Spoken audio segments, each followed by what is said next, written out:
Welcome to Christianity and Ethics. How is everybody today?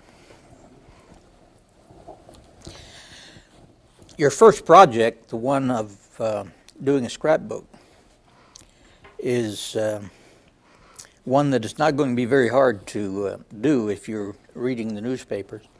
Every day there are several articles in every Houston newspaper which deals with ethical issues. In fact, you may need to just focus on one particular issue, one or two particular issues, because if you were to cut out all of the newspaper articles that have to do with ethical issues that we're going to discuss, that would be a pretty big book. For instance, one of the issues that is in the news almost all the time these days is the news about the environment, and another is the news about the possibility of cloning human beings. Some people thought that perhaps we would be able to head that off at the pass, and people would start passing laws against cloning human beings. But it doesn't look like that's going to happen. It looks like that, as is usually the case, if something can be done, somebody somewhere is going to do it.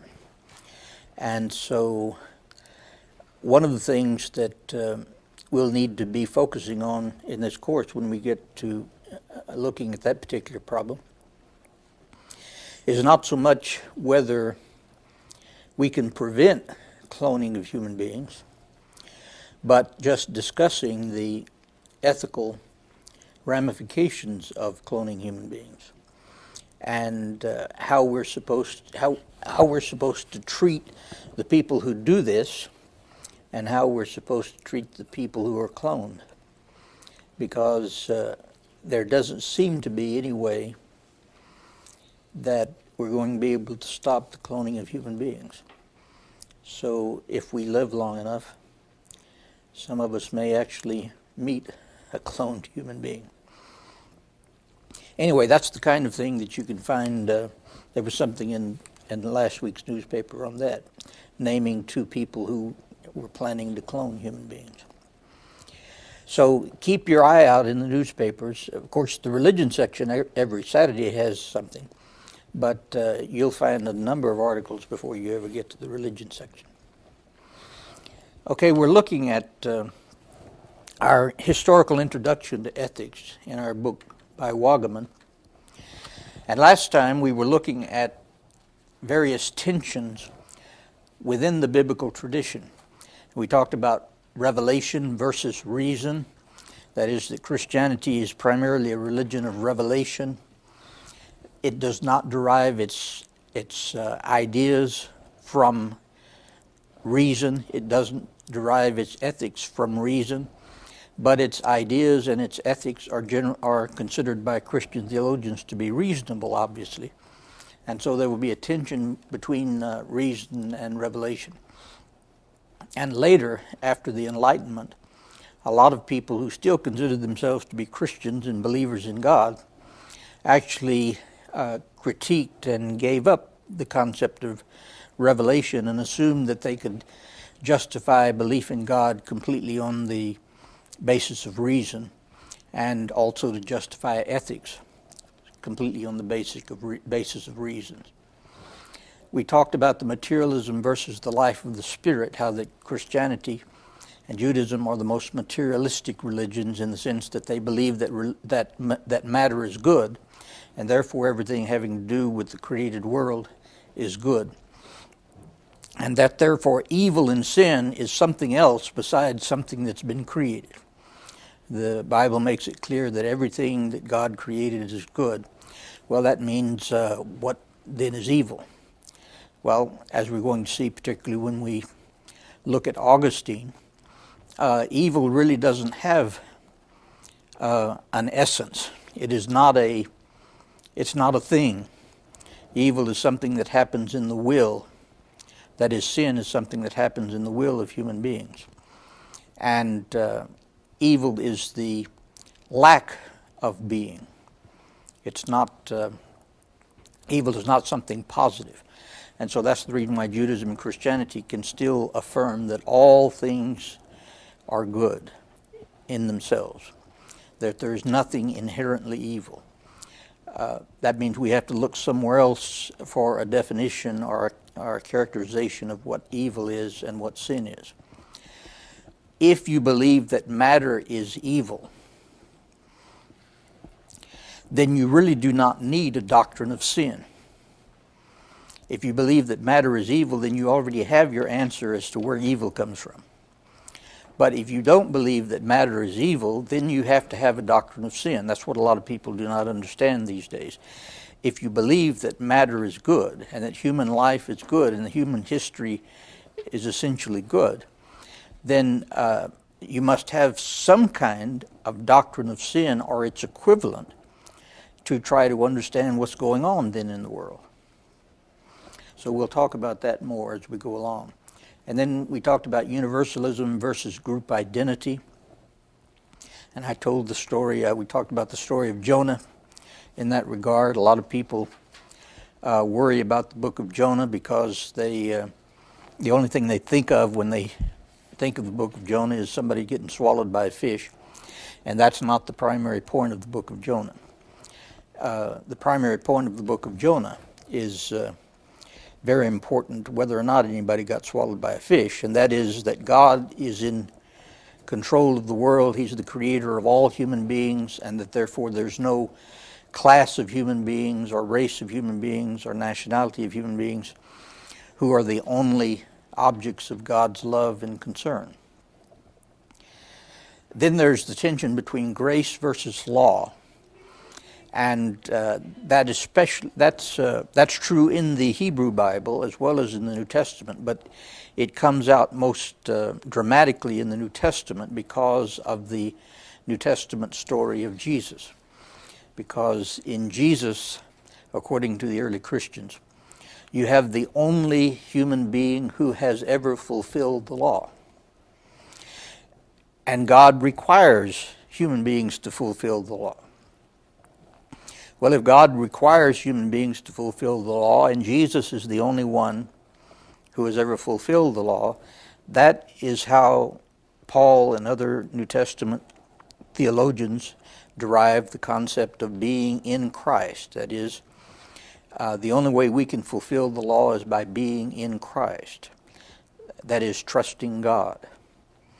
Because since God is the only one who fulfills the law, he has to give us his grace, because we can't be justified by the law, even though the law is good within itself. In fact, that's the reason why we can't be justified by the law, because the law is good and we are not. That is, we are not existentially good. We are sinners.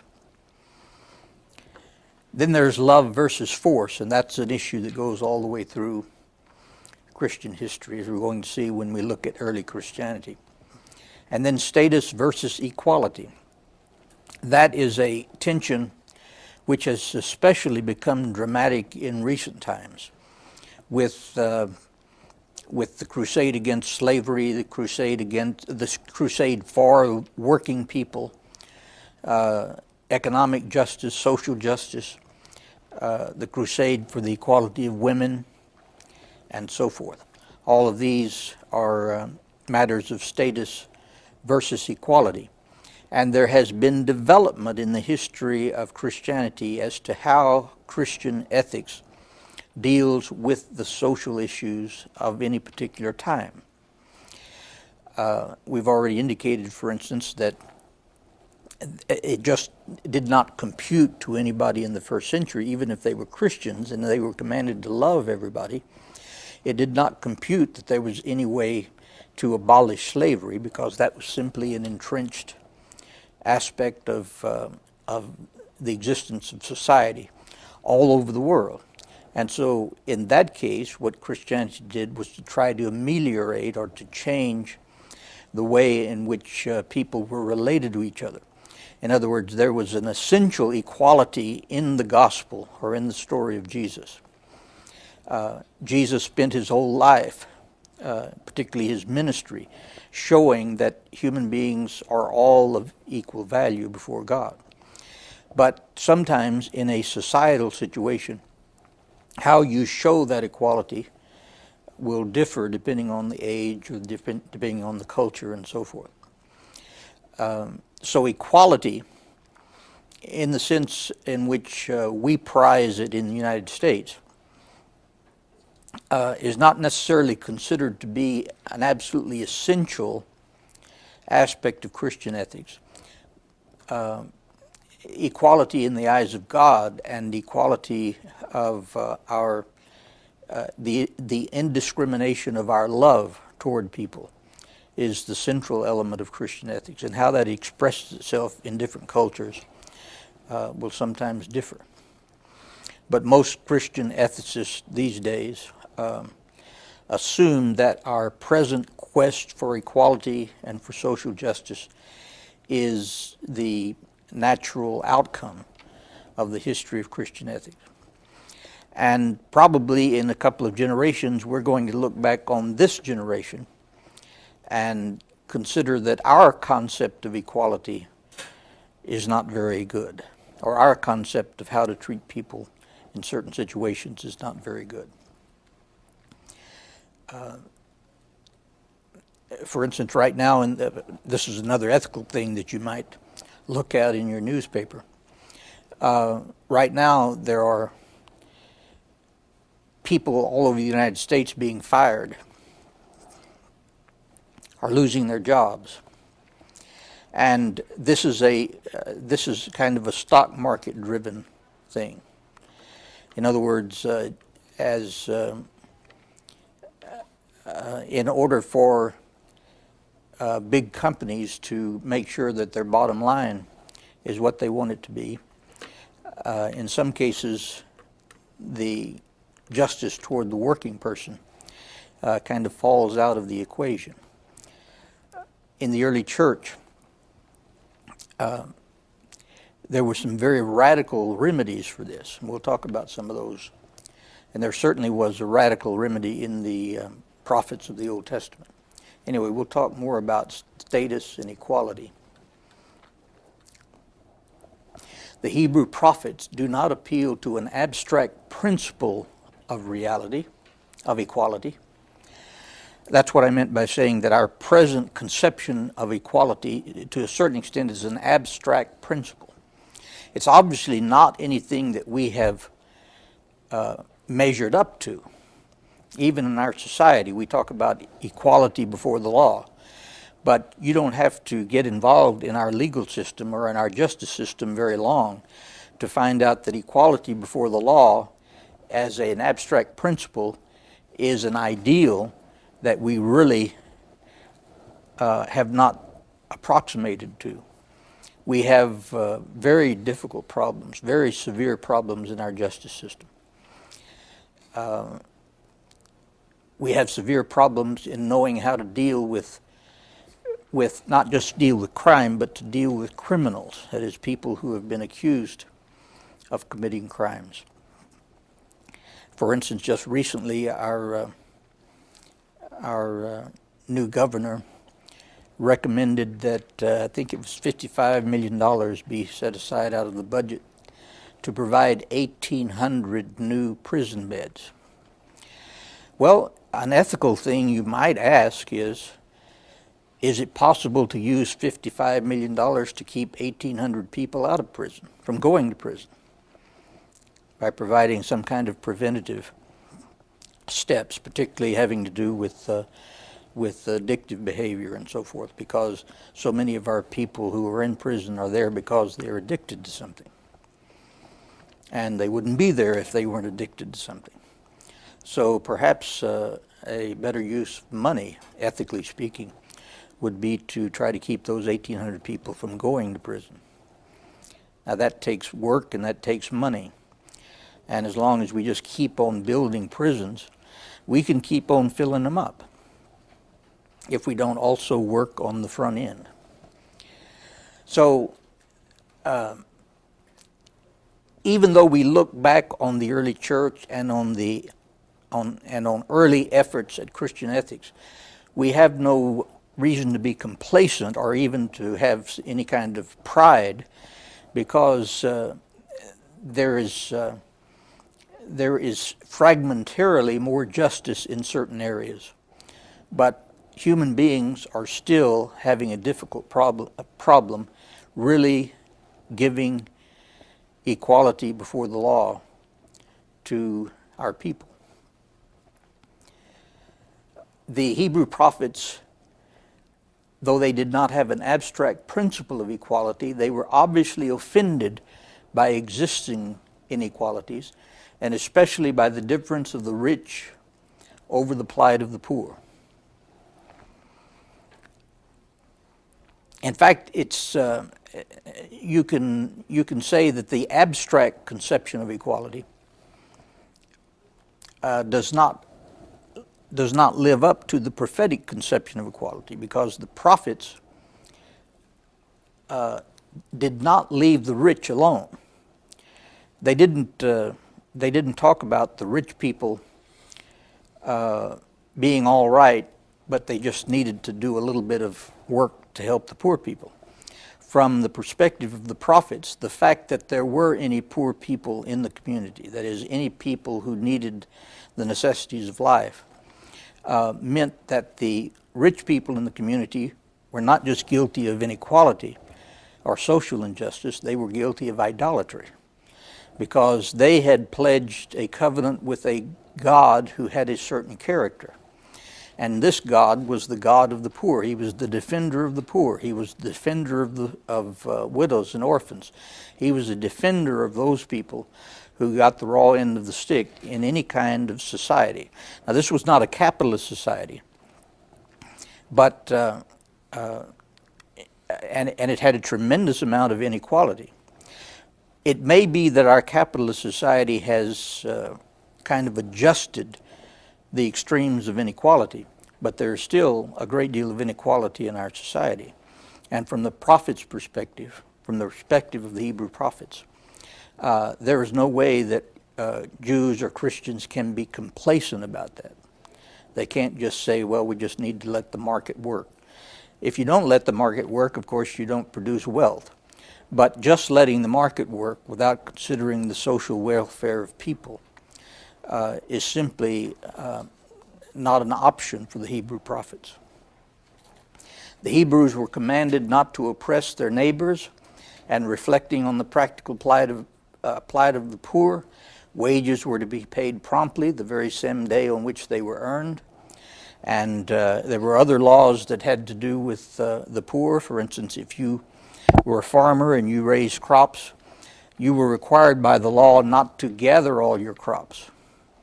You were required to leave some of it, so that people who, for some reason or another, were on the outs in your community could still have enough to eat. There was also the law against usury. That is, again, this is not a capitalist society, but the assumption was, by the Hebrew prophets, is that if you had money that you did not need to live on, you were under obligation. God obligated you to lend it to someone who needed it to live on, and you were under obligation to do that without taking interest. Now, that's a pretty radical social policy. It's certainly one that we don't pay much attention to anymore.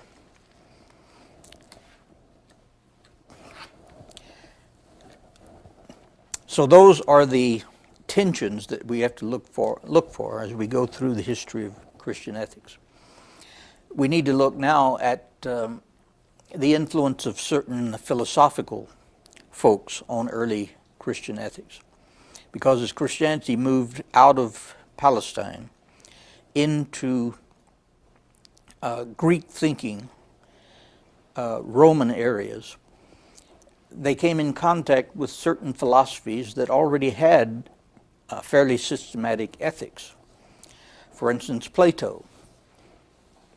Plato already thought of society as containing three classes of people: the artisans, the guardians, the thinkers.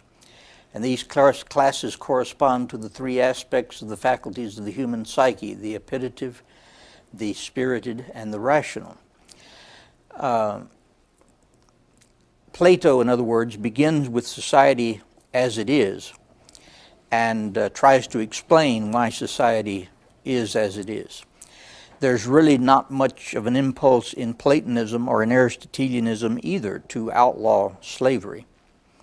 There may be, again, a kind of an idealistic conception of equality or an abstract conception of equality, but in the real world, people were just what they are. Truth to Plato is universal and it's eternal. The world of things is fleeting and corruptible, manifesting briefly and imperfectly the realm of pure ideas. Now that also gives you an indication that Plato did not have the same positive take on the goodness of matter and the goodness of human bodies and the goodness of human individuality and the human spirit, the human body. In Aristotle, you already had in Europe at least the ideal that human beings are by nature social and political, and they're not just isolated individuals that have gotten together. Well, this corresponds to the Hebrew and the early Christian conception of community. In fact, the word church, the best way to translate the word church is community. And so already in Aristotle then, at least the intellectuals and the ethical elites of the Roman world had a concept that ethics were primarily social. And that's true of the Hebrew prophets, that's true of early Christianity. Ethics are not just individual morality. They have to do with how you relate to other people. Aristotle also had the idea that the moral life aims at the golden mean between excess and deficiency. And all the way through history, Christians have kind of latched onto this idea to use in giving analysis to what people ought to do. Because the Bible obviously also obligates people to not be in either excess or to be deficient.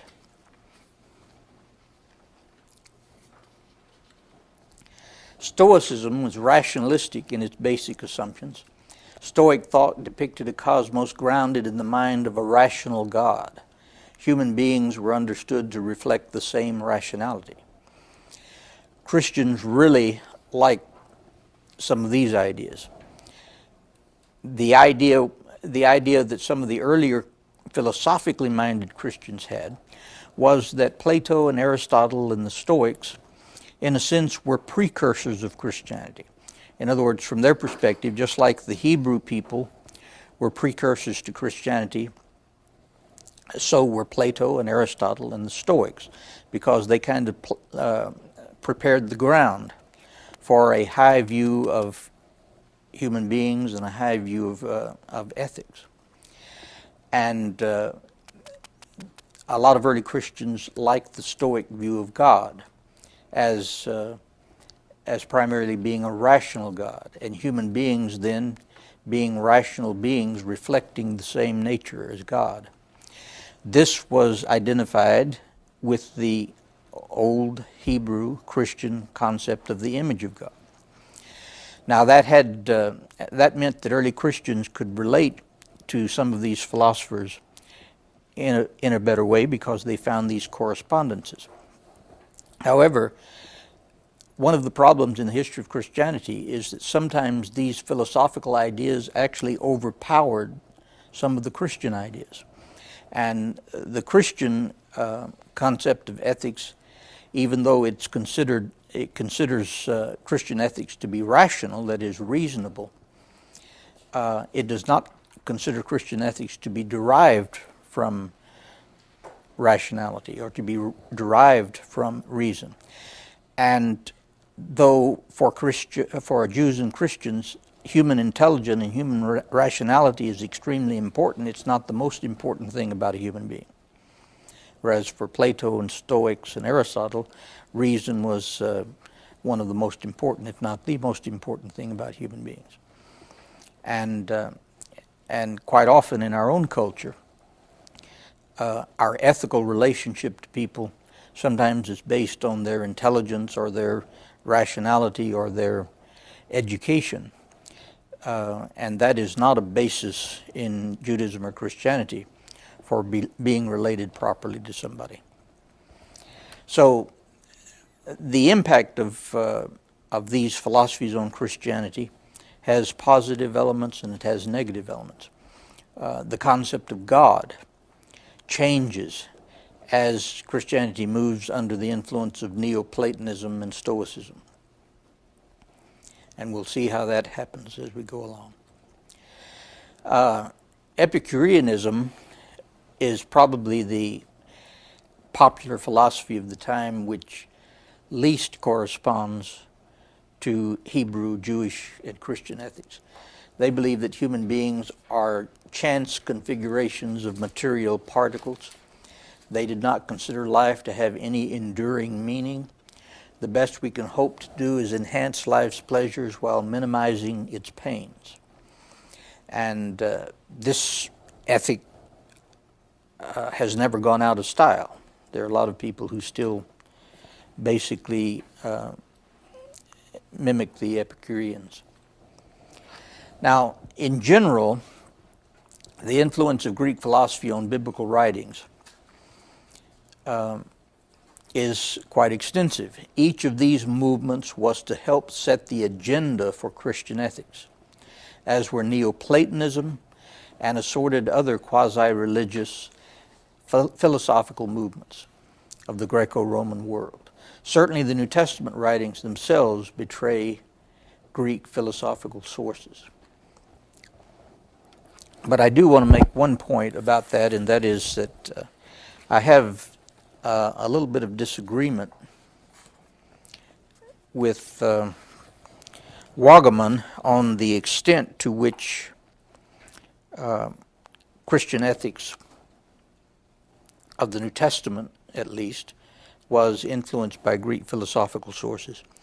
In your book on page 21, did these non-biblical sources exert as much influence as the Bible? That is doubtful, but one does not want to overstate the degree to which biblical and non-biblical legacies were contradictory. I would say that you would not want to overstate the idea in which they were compatible. Nor would one want to ignore the extent to which extra-biblical resources affected the later assimilation of biblical writings. He says, at one time it was fashionable to draw a sharp contrast between Hebrew and Greek ways of thinking, associating the former with biblical writings and the latter with Greek philosophy. Not only was it at one time fashionable, but I think that still holds true. Recent Christian ethics, I think, has lost a great deal of the emphasis on the difference between Hebrew and biblical versus Greek ways of thinking. And I think it's very important to understand the New Testament, to understand that the writers of the New Testament were not Gnostics, they were not Neoplatonists, they were not Manichees. And sometimes when you overstate the emphasis of these philosophies on the New Testament, then you read Paul as if he were a Neoplatonist, or you read Paul as if he were almost a Manichee or a Gnostic. And if you really study the New Testament text, one of the things you see is that almost none of these texts would be written if it were not for the threat of Gnosticism and other kinds of non-Christian, non-biblical philosophies, because these works are written to fight the influence of these ideas. And so even though Paul wrote in Greek, and he quotes as his Bible the Greek translation of the Bible, I think it's better to assume that when Paul uses a Greek word, even when he uses a Greek word, it has been emptied somewhat of its Greek philosophical meaning, and it has inherited something of the Hebrew meaning. That's what you have to do if you translate an idea, a complex of ideas into another language. You have to use the words of the other language, but you may still keep in mind the meaning from the original language. And so Hebrew thought forms obviously had to be translated into Greek in the New Testament, because all of the New Testament was written in Greek. But for instance, the word psyche, the Greek word for soul, means something very different when Paul uses it than it means in Plato. And so just because you find the word psyche or soul in the New Testament does not mean that you should read it as if the New Testament was written by a Platonist, because the New Testament was not written by Platonists. It was written by Hebrews. It was written by Jews. This is important, for instance, for understanding Paul's view of sexuality and Paul's view of women, because quite often people read Paul as if he were a later Christian, as if he were a Christian that had already been largely influenced by Gnosticism and by Neoplatonism. And the modern view of Paul as a kind of an anti-sex zealot or as an anti-woman zealot means that these folks are reading Paul as if he lived much later in the history of Christianity, because Paul was a Jew, and he was not converted to the kind of Gnosticism that he fought all of his life.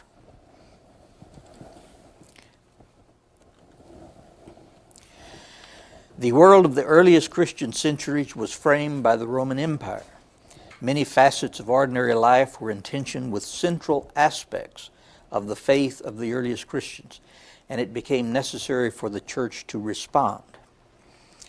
So the goal of Christian ethics and what Christian ethics manages to do, at least somewhat successfully over the centuries, is to understand that if you move into Europe or if you move into other areas of the world, you're bringing something in that this part of the world did not have before.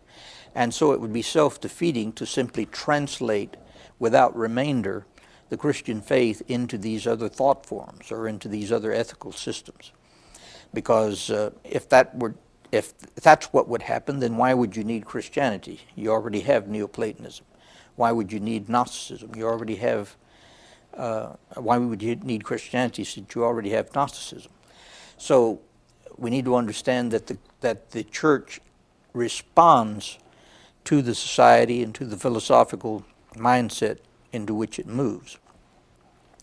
And so there's influence both directions. But hopefully the influence of Christianity toward culture is transformational. That is, it's not just accommodational. In the formative years of Christianity, the main problems that had to be dealt with were the attitude toward the material world, the problem of wealth and poverty, sexual ethics, the status and the role of women, violence and the political order, the portrait of Christians in the world. We've already talked some about the attitude toward the material world. And this is a really radical view that the Hebrews, through the early Christians, are bringing into Europe, because the material world in the Roman Empire was either viewed in terms of excessive entanglement, such as in some of the sexual ethics and other kinds of things, and the disparity between wealth and poverty. While the Hebrew and the early Christian view of the material world was that we are in the world, We are part of the world, but we do not act like the world. There's a sense in which we are in the world, but we're not of the world. So there then is a more complementary conception of the relationship between ethics and the material world. In some ways, the most faithful moral issue before the earliest Christians was the question of how they should interpret and relate to the material world as such. Some of them, some voices, among them Marcion particularly, brings an almost Gnostic view of ethics to Christianity. And so what is sometimes called mainstream or orthodox or classical Christianity had to define itself as over against Marcion. Marcion believed that the Old Testament was superseded by the New Testament, and therefore the Old Testament was of no value whatever. Marcion believed that the God of the Old Testament was not the real true God, that the God of Jesus Christ was a higher God than the God of the Old Testament. So Marcion believed that matter was not good. Marcion believed that the only good thing about human beings was their spirit. So he interpreted the material world in essentially negative terms. The world in no way represents the God who is revealed through the pre-existent and risen Christ. Christ himself is to be understood in altogether spiritual terms, and faithful Christian life is to be lived entirely on that plane. You have some of this influence in the earliest church, in the time the New Testament was written. But the influence is not overwhelming of the early church. In fact, as I've indicated, the writings of the New Testament are written to a large extent to fight this influence. Later Gnostic Gospels and later writings by Gnostics and Marcionites and some of these other folks almost completely overwhelmed the Christian tradition that they got from the Jews, that the world was good, and that matter was good, and that sexuality was good. So that was one of the issues then that had to be fought out in the early church. And when the fight was over, these anti-material views, hyper-spiritual views, had a great deal remaining, a great deal left over, as we're going to see when we look at Augustine. But even Augustine is not purely a Neoplatonist, and he's certainly not a Gnostic, and he's certainly not a Manichae, but you see some of these influences in Augustine. Augustine was trying to be a biblical theologian, and so that enabled Augustine to avoid the excesses of the Gnostics and the Neoplatonists. But he still was hanging on to a number of things which influenced considerably the later history of Christianity. As far as wealth and poverty was concerned, the early church took seriously the prophetic understanding of this inequality between wealth and poverty. They underscored that the importance of the material world to God's purpose and human well-being by giving enormous attention to the relationship between rich and poor. The purpose of the prophets is not to get rid of wealth. It's not to get rid of rich people. The purpose of early New Testament ethics was not to get rid of wealth. It was to try to influence the relationship between the Christian and wealth, the relationship between the poor and the rich. And there are several ways in the New Testament in which this relationship is changed. In the earliest church, in the church at Jerusalem, there was even an attempt at what they would call communism with a small c. That is, after the first Jews became Christian in about AD 30, after the death of Christ, it says in the book of Acts that they held all things in common. They sold everything they had and put it into a central cache, and then people needed what people needed, they were able to get. In other words, they kind of set loose to their wealth. But they didn't approach wealth like some later monks did, who were more influenced by Gnosticism and by Neoplatonism and other forms of philosophy. They didn't consider wealth within itself to be evil. They believed, in fact, that wealth was good, that it was an expression of the creation of God. And the problem was not that you should get rid of all your wealth. The problem is that you should share it. In other words, God wanted people to appreciate and to enjoy the wealth that the world provides. The wealth that the world provides is an expression of God's loving care. It's an expression of His creation. Even money is not considered evil in the New Testament, though a lot of people think it is. A lot of people think there's a verse in the New Testament that says money is the root of all evil. There is no such verse in the New Testament. There is a verse in the New Testament that says the love of money is the root of all kinds of evil. And when Jesus talks to rich people, He's talking about the problem they're going to have being rich, not because riches themselves are evil, but because if you are rich, then you have the temptation, and a very strong temptation, to be improperly related to riches. And if you're improperly related to riches, then you'll be improperly related to your fellow human beings as well. Because improper relationship to riches from the New Testament perspective is idolatry.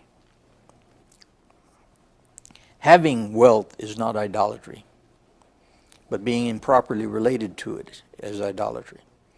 And of course, conspicuous consumption and hoarding and greed are ways in which you can be improperly related to wealth. And also refusal to consider the needs of the poor, refusing to consider the problems in distribution of the good things of God's creation are very important for the early Christians.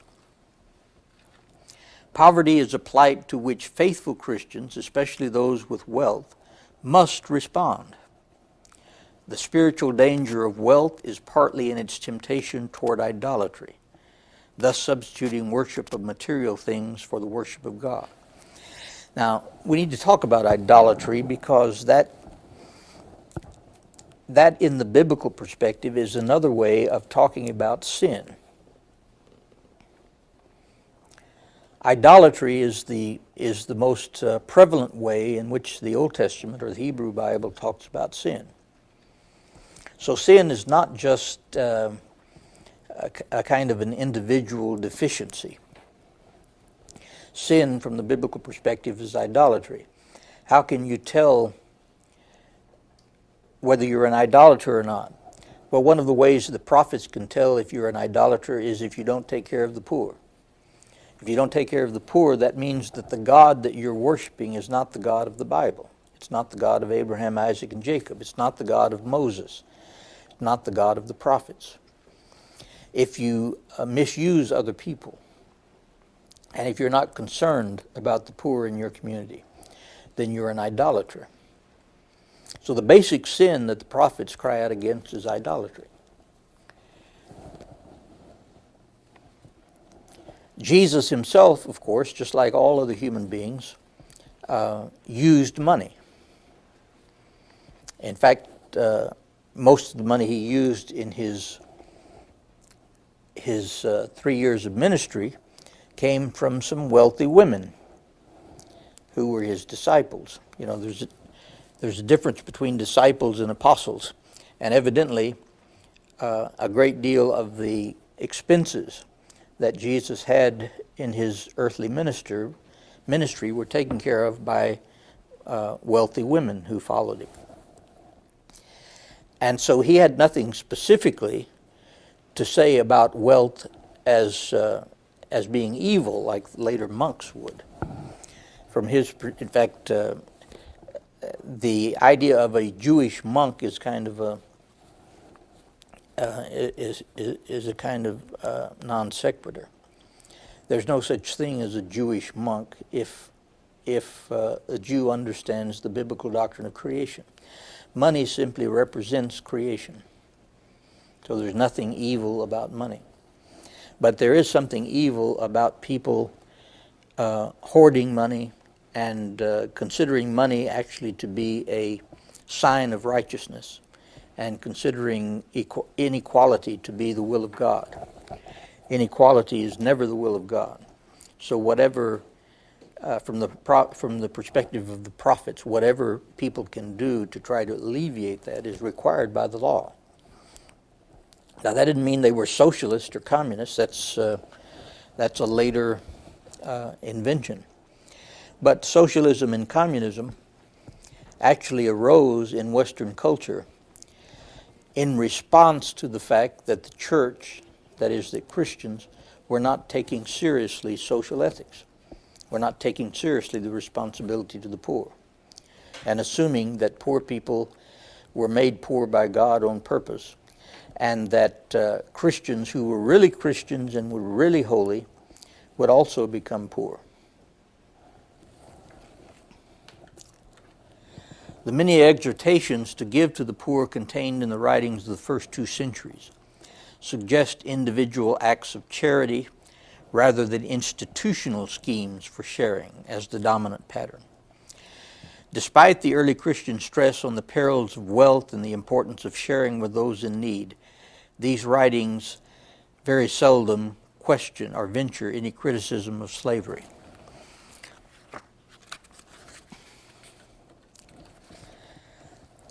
Sexual ethics, of course, is when most people think of ethics, they almost always think of sex, as if sexual ethics were the only kind of ethics. Well, this was certainly a problem for the early church because of the promiscuous kind of sexual morality which was characteristic of the Roman Empire.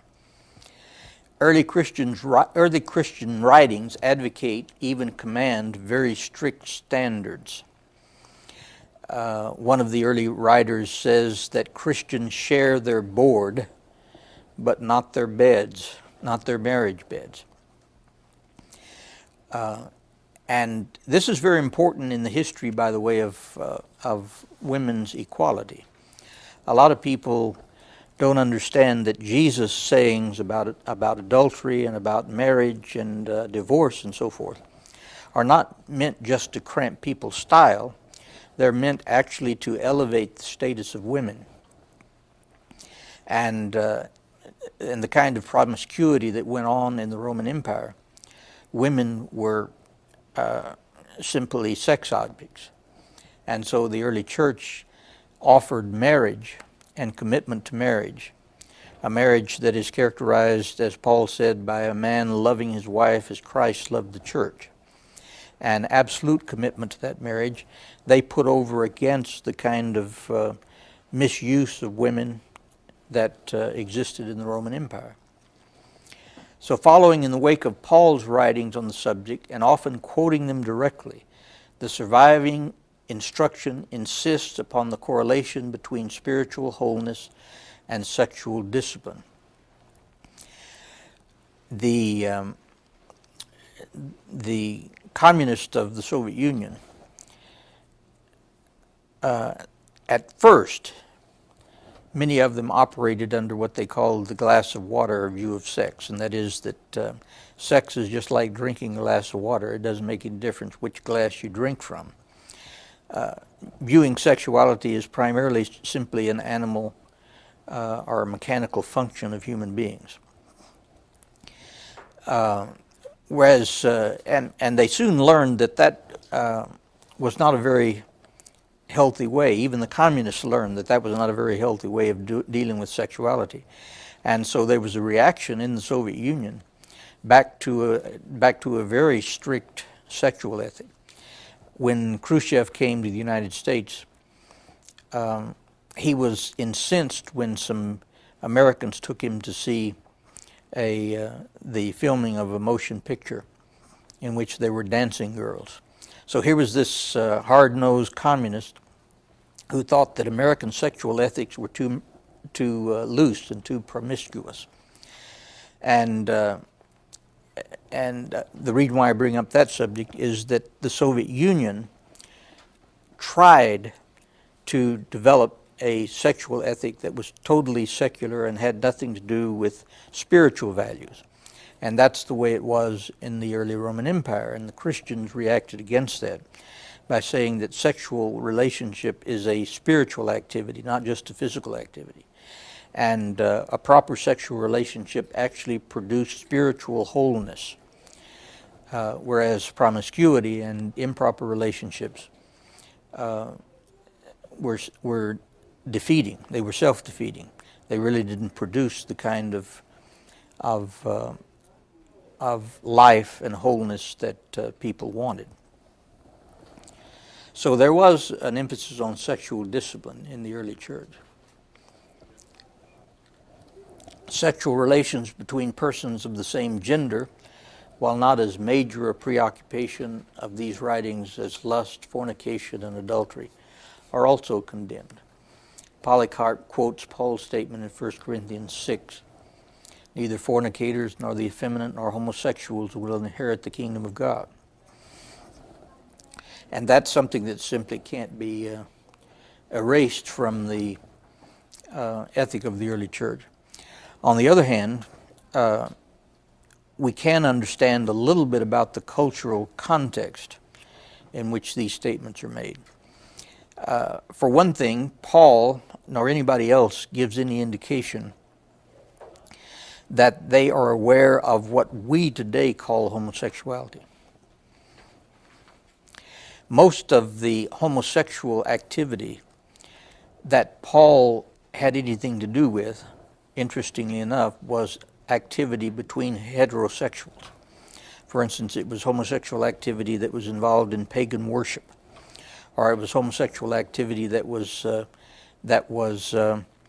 recommended by the army, or it was homosexuality that was recommended by philosophers.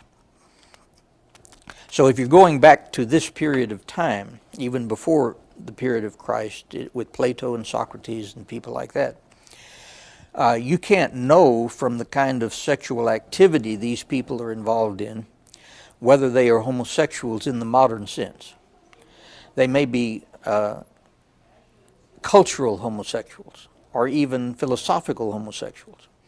For instance, homosexuality was encouraged in the Roman army for very practical reasons.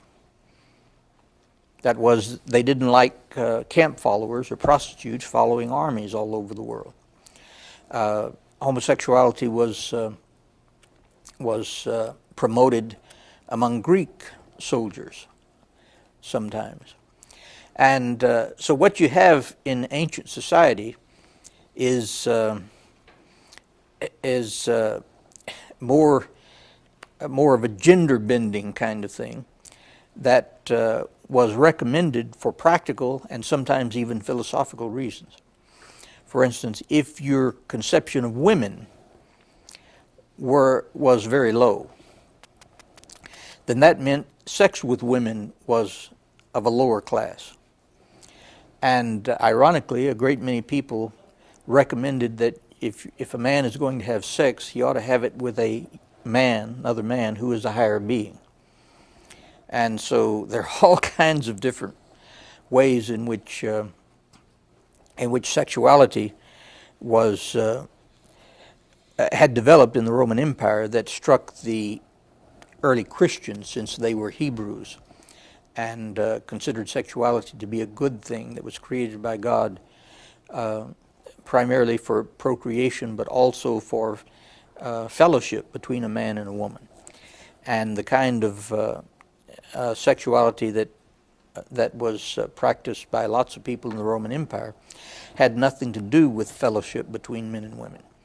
It had nothing to do, in fact, with procreation. It was just activity based on other ethical bases.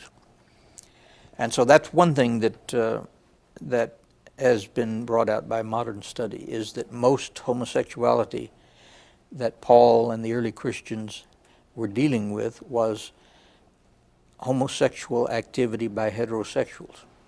And that's an interesting difference between the early church and the modern situation. Another problem that they had to deal with was the status and role of women. So far as the status relationships of men and women are concerned, the early church was generally male-dominated. The Hebrews, the Jews, were fairly male-dominated. That does not mean that I don't think that means that the early Christians had the same understanding of the value of females that some of the pagan philosophers had. A number of the pagan philosophers believed that women had less soul than males. Well, there was what we today would consider a kind of discrimination and oppression of women by biblical people, but it was not on the basis, I don't think, that women are not also made in the image of God, or that women have less soul than men do. It was generally simply the fact of the cultural development of the relationship between men and women, and so the ethics of the relationship between men and women in the New Testament is very different even from the relationship of men and women in the Old Testament because of the experience of Jesus. Jesus had a very different relationship to women in his ministry than was considered even proper by the culture, by the Jewish culture. He spoke to them on the street. He actually treated them as if they were equals. That was one of the things that caused Jesus a great deal of problem.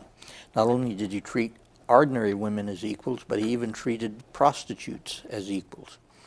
So you could not come out of the life of Jesus and the activity and the teaching of Jesus and have exactly the same ideas or attitudes toward the relationship between men and women. For instance, in the Old Testament, women, the primary role of women was not to participate in public worship. That was the role of men. That didn't necessarily mean that the Jews thought that the women were not valuable enough to worship God, because women obviously worship God even though they didn't participate in public worship. But the idea seems to be that women had important things to do, and that the male was kind of the high priest of the family, or the representative of the family before God. So there's no denying that women were treated in a way that even Christians and Jews today would consider to be inferior. But the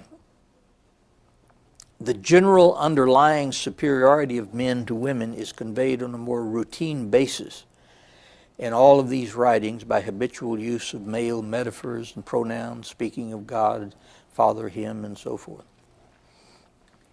Still, it is a mistake to think of this literature on the whole as dehumanizing women. Women are frequently addressed as responsible, thinking, moral beings, quite capable of responding in faith and service to God's love. Another problem that the early church had to deal with was the relationship between violence and the political order. Some historians of the period have commented that the early church was essentially pacifist during the first 2 centuries. There would have been no possible way of Christians having much impact on how government operated when Christianity first began. And so in a sense, Christians were considered to be kind of aliens in their own country, wherever they were. But that didn't mean that they were not good citizens. The New Testament makes clear that in order for Christians to accomplish what they're supposed to do in the world, they're supposed to be good citizens. They're supposed to pray and honor the emperor. And if you know the character of some of the emperors that Christians were required to pray for, you would wonder how they could do it. But they were considered under obligation to obey the emperor and to obey authorities insofar as obeying those authorities was consistent with their Christian witness or their Christian message. In terms of violence, Roland Bainton distinguishes three basic Christian positions on war. One, pacifism, which rejects war altogether, and there have always been complete pacifists throughout the history of Christianity, and there are still Christian pacifists. But then what developed after the period of the earliest history of Christianity, and this was developed largely by people like Augustine, was the idea that there could be a just war as long as the circumstances were prescribed very carefully, under which war can be regarded as justified.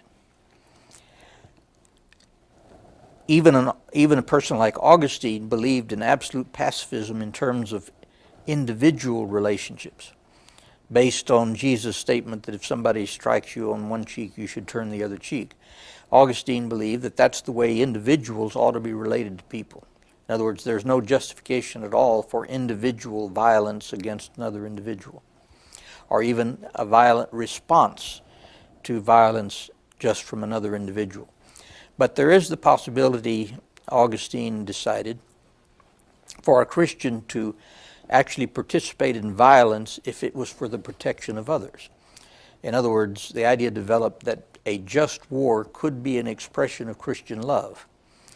Now, Christian pacifists have always considered that to be a cop-out and a compromise. But at least if you're going to understand the history of Christianity and why Christians in the early centuries were pacifist and most Christians today are not pacifist, you have to understand the development of this concept of the just war. And this concept has been used considerably in the last couple of centuries in America, because the American Revolutionary War was obviously considered to be a just war by the Christians that participated in it, because most of the people who participated in it on both sides considered themselves to be Christians. The Civil War was considered to be a just war by both sides. Obviously their justification was different on each side. And World War I was considered to be a just war. All of the wars we've ever fought were considered to be just war by some Christians. But we also need to understand that all of the wars we've ever fought have also been considered to be unjust wars by many Christians. The one war in which most Christians came to the conclusion, almost all Christians came to the conclusion was a just war, was World War II.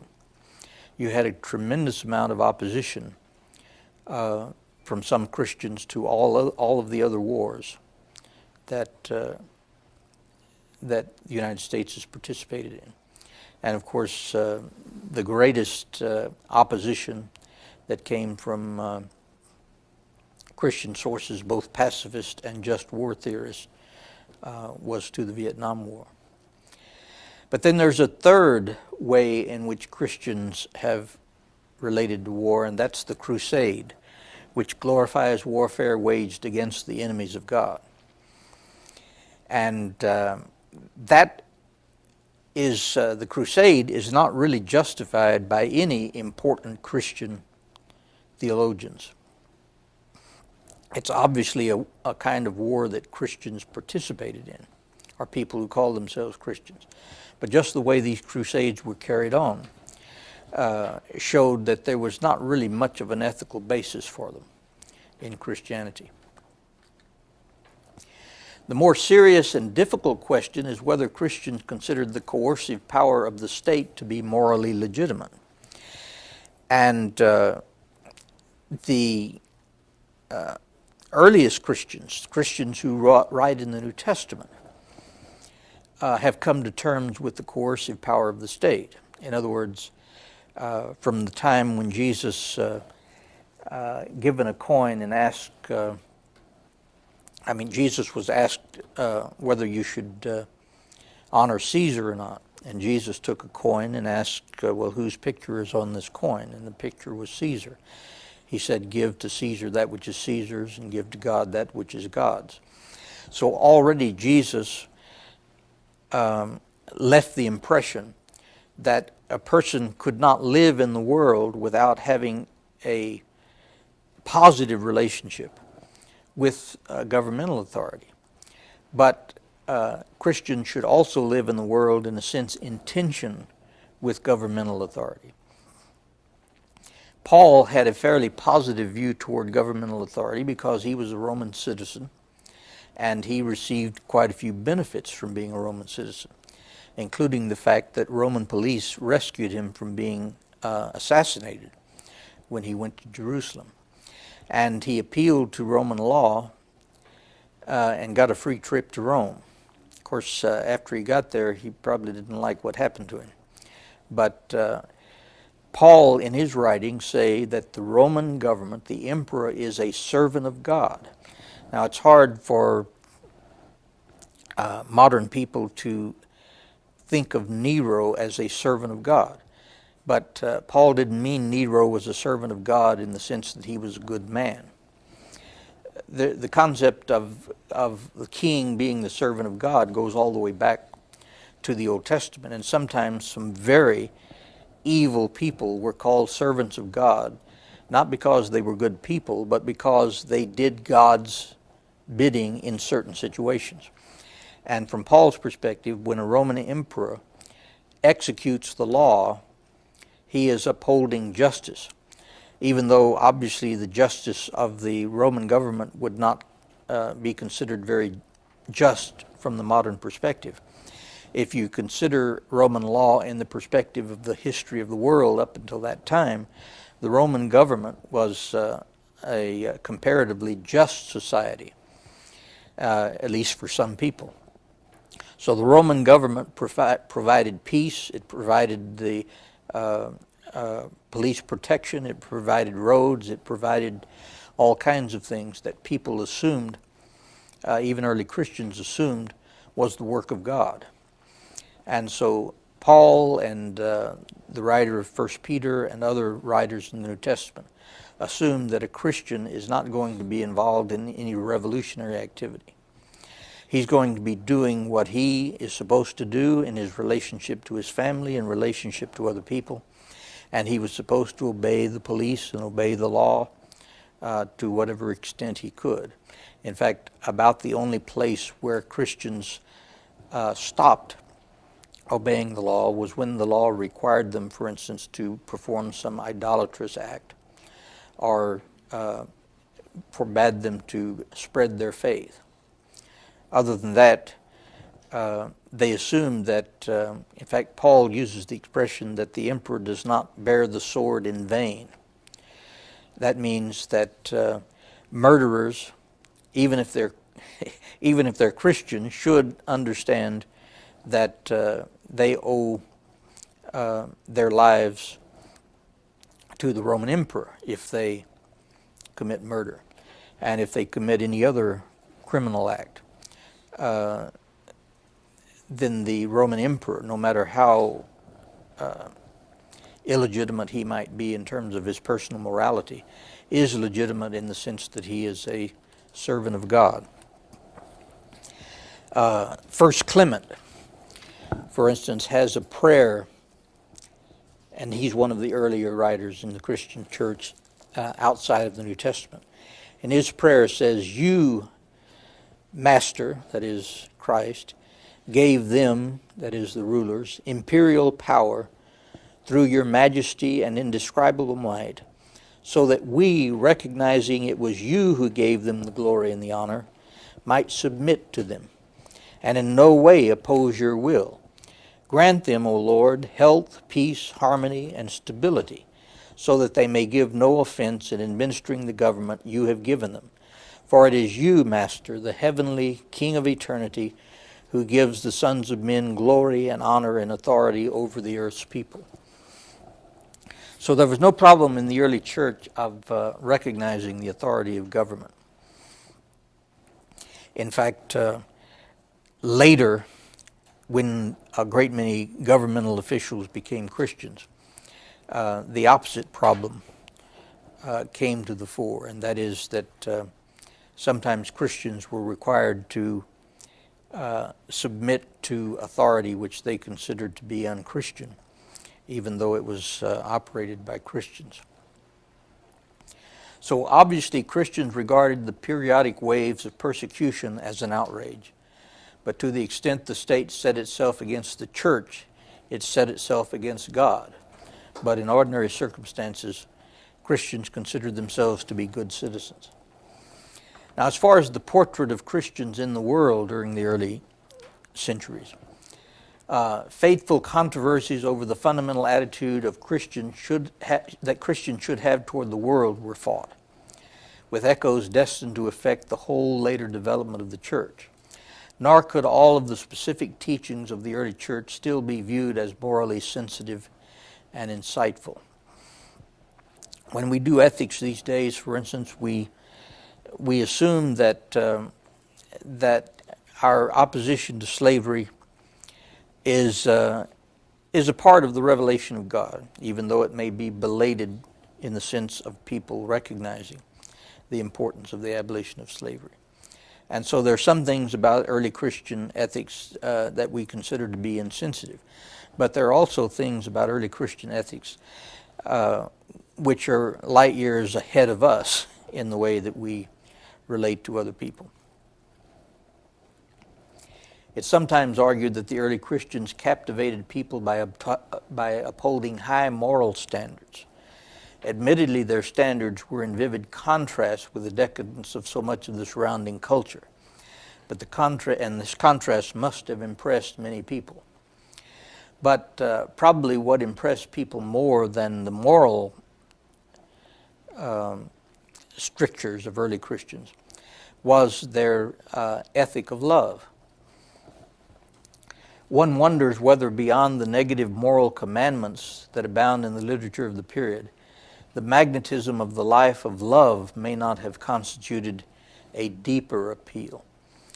It's sometimes argued that the early Christians captivated people by upholding high moral values. I'm going the wrong way. The paradoxical witness of that life is expressed with unusual power in the anonymous letter to Diognetus, written, we think, in the latter part of the 2nd century.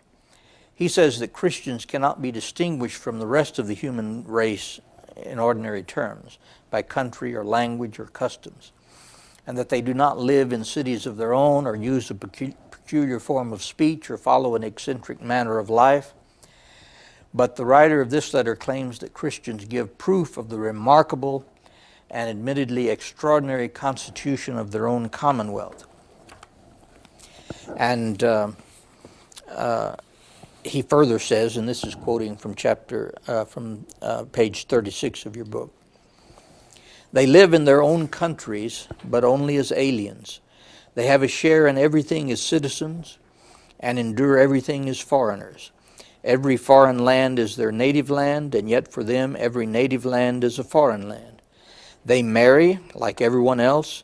They beget offspring, but they do not cast out their offspring. That was a very important difference between Christians and the surrounding culture. The Romans at the time of early Christianity did not have to depend on abortion or any other kind of contraceptive, because if they had a child born that they didn't want, they just threw it out. And so this was a very important distinction that Christians made between themselves and the surrounding culture. And that is, when they had children, they kept their children as gifts from God. They share their board with each other, but not their marriage bed. It is true that they are in the flesh, but they do not live according to the flesh. They busy themselves on earth, but their citizenship is in heaven. They obey the established laws, but in their own lives they go far beyond what the laws require. They love everyone, and by everyone they are persecuted. To put it simply, he says, what the soul is in the body, that Christians are in the world. The soul is shut up in the body, and yet itself holds the body together, while Christians are restrained in the world as in a prison, yet themselves hold the world together. So they had a very high understanding of their role in the world, and we'll talk about that some more next time.